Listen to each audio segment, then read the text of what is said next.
তীব্র গরমে গা শীতল করতে এবার মানুষের পাশাপাশি কুকুরও নেমেছে সমুদ্রে। সারা বিশ্বের মতো এপ্রিলে ত্রাহি ত্রাহি অবস্থা ভারতেও।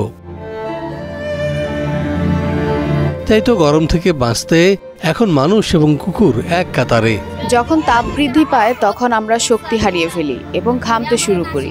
তখন আমাদের পক্ষে কাজ করা কঠিন হয়ে পড়ে। আমরা যে কাজ দ্রুত শেষ করতে পারতাম তা আর সম্ভব হয় না।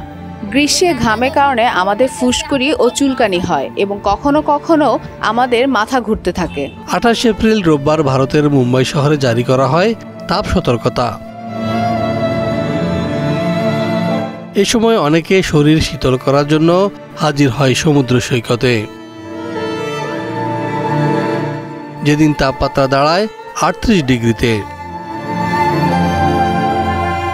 একই সময় দৈনন্দিন জীবনযাত্রা কঠিন হয়ে পড়ে সাধারণ খেটে খাওয়া মানুষের জন্য। এবছর নারিকেল জলের ব্যবসা কমে গেছে, কারণ গ্রীষ্মকালে বিশেষ করে এপ্রিলে নারিকেলের দাম বেড়ে যায়। আগে যখন 10টা নারিকেল পেতাম, এখন 3 থেকে 4টা পাই।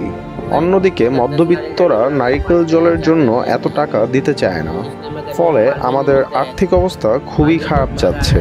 প্রচণ্ড গরমের কারণে একদিকে যেমন বেহাল দশা শ্রমজীবী মানুষের, অন্যদিকে ব্যাহত হচ্ছে পরিবহন ব্যবস্থা।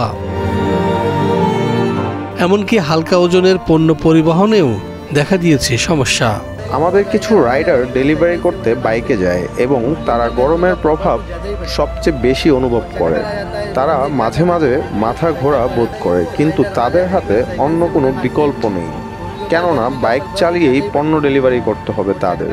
চরম তাপ এবং আর্দ্রতা মুম্বাই এবং এর আশেপাশের কিছু অঞ্চলে 30 এপ্রিল মঙ্গলবার পর্যন্ত স্থায়ী হবে বলে জানিয়েছে আবহাওয়া বিভাগ।